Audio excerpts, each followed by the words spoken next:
Hello everyone, greetings from the Servant of Nero, AJ here with another installment of the History in Brief of Immoren. What follows is yet another brief summative study of the major events that marked what is commonly known in world as the Thousand Cities Era. It's important to the development of the Iron Kingdom setting for numerous reasons, but perhaps most impactful of all is the foundation of the competitive religions among the humans that would disseminate among civilized humanity to rival the Menat religion. Such was the expansion of one new religion in particular, that it is as much as supreme in many provinces across the Iron Kingdoms of the modern era. Of course, things took place elsewhere in the continent, and this period of a little less than 1,500 years is of no less importance to the other peoples of Immoren. In general, this era is characterized by comparatively rapid technological development, especially during the final few centuries of the era, clarification to follow, and cultural evolution that is also tied to the religious schism of humanity. This contributes to why the recorded timeline is a great deal more eventful than the Warlord Era, despite being comparable in duration. It's helped, though, by the general conflation of the Thousand Cities era with the succeeding Age of Reason that has a fair bit of overlap, especially where Ghadoran history is concerned. The Thousand Cities era is so named by human historians and anthropologists for the change from decidedly feudal nations to a myriad of independent and increasingly culturally distinct states, the majority of them city-states, or at least such was the case in southwest Immoren. With the somewhat unfettered dispersal of mankind throughout the continent, climate and peculiarities of local areas would go on to form the geographic foundations of humanity's various ethnic groups. But this era is also of notable importance to other races, particularly, it seems, the Scorn, for whom this period of a dozen centuries would see a great deal of internal upheaval. Fortunately for this study, the events of the East and West are almost entirely independent of each other, and diplomacy among the various races that shared Immoren was yet to fully develop. Thus, it will be broken down by geographic region, though the technological advancements of the Age of Reason deserve its own focus. Concerning the aforementioned Scorn, their reckoning of this era commenced with the establishment of Halark as the first city of the Scorn people, thanks to the mass emigration of the great houses from Malphas across Lake Mirketh. Halark would remain the capital of Scorn civilization, whether de facto or de jure, up until the current era, but not without competition. After several centuries unchallenged, Halark saw Kadem rise to be the greatest city along the Hezart River to the southeast. Civil strife was a seasonal affair among the great houses of the Scorn, no matter where they were, but regional conflicts spilled over into civil war between the forces of these two great cities that carried on sporadically for several generations. The Dominars of Halark eventually put an end to it when they invaded Kadem and compelled the tyrants of that city to submit to humiliating terms of surrender, amongst which was the annual ritual abasement and effective execution of a randomly selected noble heir, a punishment that, thankfully, carried on for only a couple decades.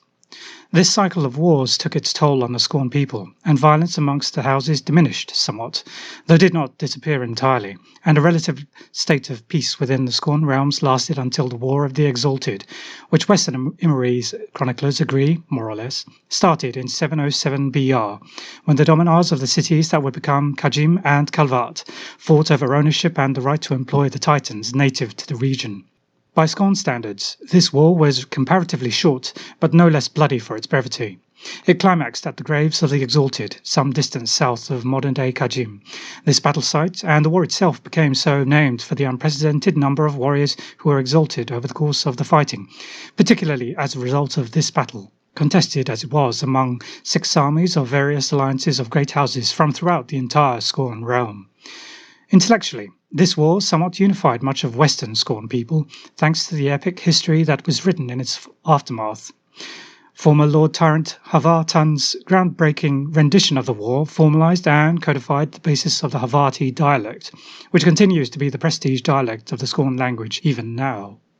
To the west, across the Bloodstone Marches, the elves of Ios were afflicted by what our historians would call the Great Malaise, this apparent mortality that was a weakness that infiltrated the elven being in the aftermath of the Cataclysm, and despite the gods' efforts, any hope they could provide in restoring the glory of the Empire of Laos was sure to be dashed within a few generations.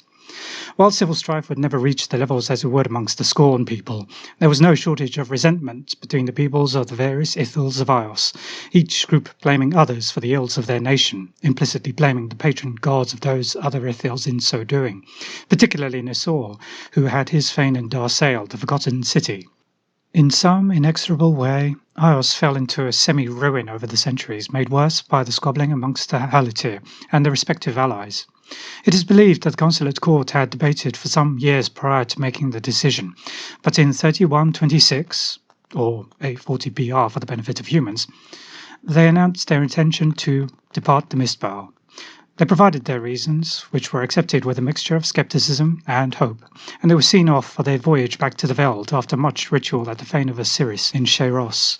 Soon after, the prophet Eric came to prominence, bearing the words of his god, the Winterfather, Nisor. The people of Darsail, already perceived as pariahs amongst Iosans, followed the prophet on their pilgrimage migration north to the mountains, becoming the Nis, in time, Ios's forgotten cousins. While the people of other Ithils did not abandon their country entirely, many did abandon their homes nonetheless, to such an extent that some of the Ithil capitals were left for the forests to reclaim. While the gods of Elvenkind pondered their departure from our world, new gods came to the world of mankind. A little more than a century after the establishment of Caspia as the successor state to Calacia, under Priest King Golovant III, the twins were born. The birth of Morrow and Thamar was, at the time, not especially noteworthy, though now their birth is what historians of the Iron Kingdoms consider the start of the titular Thousand Cities era. While they were born amidst no particular significance, their lives would send an almost devastating schism through the Menite world. Menite theological tenets dictated that the destiny of one's soul was irrefutable. It was born of Menoth, and to Menoth it would return upon the expiration of the mortal flesh, as the Creator's representatives on Caen would express it. However, over the course of their pilgrimages, the twins came to believe, and then discovered, that through the will and inherent freedom of the individual and the individual's soul, they could overcome this inevitability and craft a fate of their own. Thousands were swayed by their teachings, and much of it was recorded in the Enchiridion, the Morrowan holy book. Naturally, this did not go unnoticed by the priest kings, particularly that of Caspia, who was enraged by this apparent heresy. The ensuing conflict between the twins and the priest king would lead directly to the ascension of both Morrow and Thamar.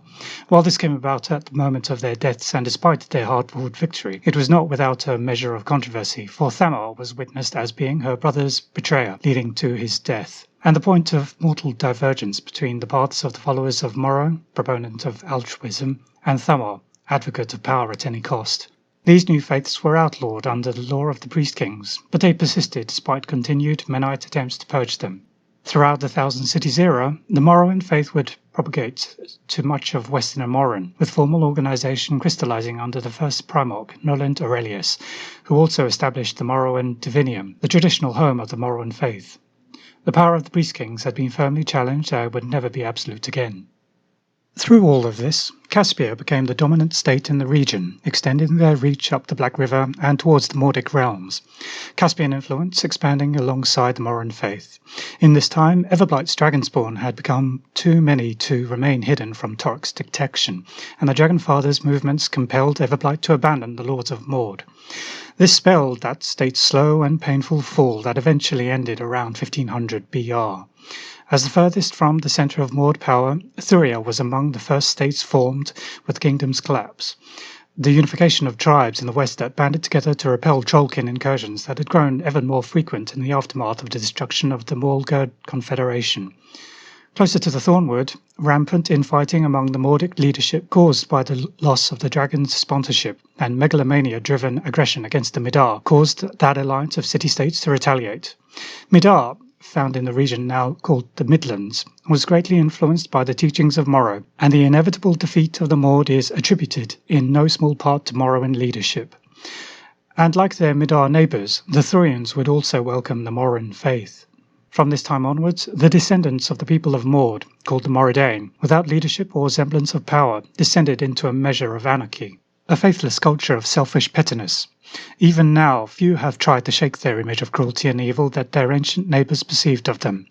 Among the Iron Kingdoms of the modern era, only the Moridane language remained a lasting influence on their culture, being closely related to many of the widely spoken languages and dialects.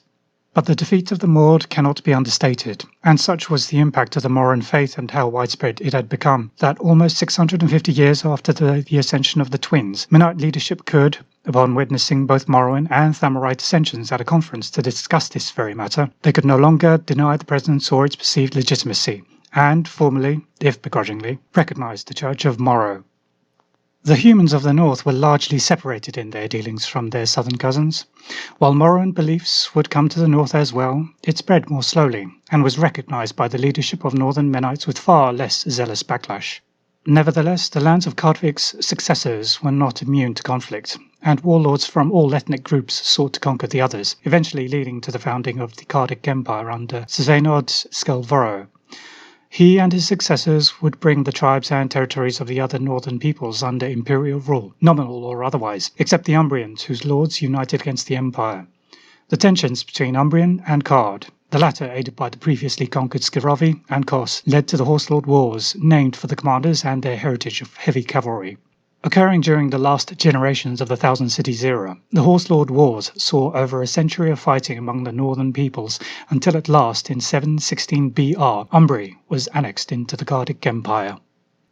In this time, with wars in both north and south, the migration of people to unexplored lands in search of better climes, resources, or just respite from conflict led to the rise of several nations, some of which would fall before the era was done. Tordor in the west, Rainier in the east are the most important and lasting instances of this. While the Kardic Empire expanded its influence in the north, Tordor would defeat Thuria during a decade of war, though the peoples of those two nations would be quickly reconciled, if under Tordoran rule. Their coastal location would give rise to a navy that ruled the seas off western Immoren. Special mention should be reserved for the Shard Islands, for the struggles between the dragons led to the dragon father Torok's flight away from the Immoren mainland, and his corruptive presence would turn this region into the Nightmare Empire, starting roughly in 1000 BR. We lack more accurate records, except eyewitness reports of the battles of dragons in the skies over what is now South Point in Signar, and the Crixians are, perhaps predictably, loath to share their lore. The Lich Lords of the Nightmare Empire were granted their power upon swearing subservience to Torok, and it is likely that no few of them rule still at the Dragon Father's whim and behest. Though technological development was slow during this period of turmoil, the ensuing peace and stability that broadly coincides with the establishment of the Nightmare Empire, at least relatively speaking, allowed scholarship to flourish. Depending on who one asks, different answers will be provided concerning when the Thousand Cities era ended and when this new era of Enlightenment commenced, thanks to the acceleration in developments with which the succeeding period of time is known for. In particular, the Horselord Wars remain an outlier for taking place in the time during which stability was increasingly the byword for life elsewhere in western Immoren. Dubbed the Clockwork Renaissance, the 4 centuries or so after, or that ended, the Thousand Cities era saw an unprecedented flurry of advancements, both in culture and in science, in the nations of western Immoren that quickly spread throughout the human realms. The printing press, the steam engine, and its natural successor, the steamship. The definitive Caspian translation of the Enchiridion, the telescope, the peerless architecture of the Archcourt Cathedral in Caspia, the literary foundation of alchemy titled the Crucibilus Synthetatus. These and many more occurred during this time, though many technologies originally came about in the preceding centuries to be improved upon or spread in this era. However, it could have stopped as quickly as it started thanks to the time of the Long Sun, a drought so long and severe it caused estimated hundreds of thousands of deaths. But the Immorees could and did recover from this, for many of the listed accomplishments mentioned here took place after this episode of hardship and privation. Unfortunately, this so-called Age of Reason was brought to a shuddering halt with the turn of the 6th century BR by the arrival of an armada of ships bearing black sails. Any cultural or technological development that occurred now would be out of desperation instead of enlightenment.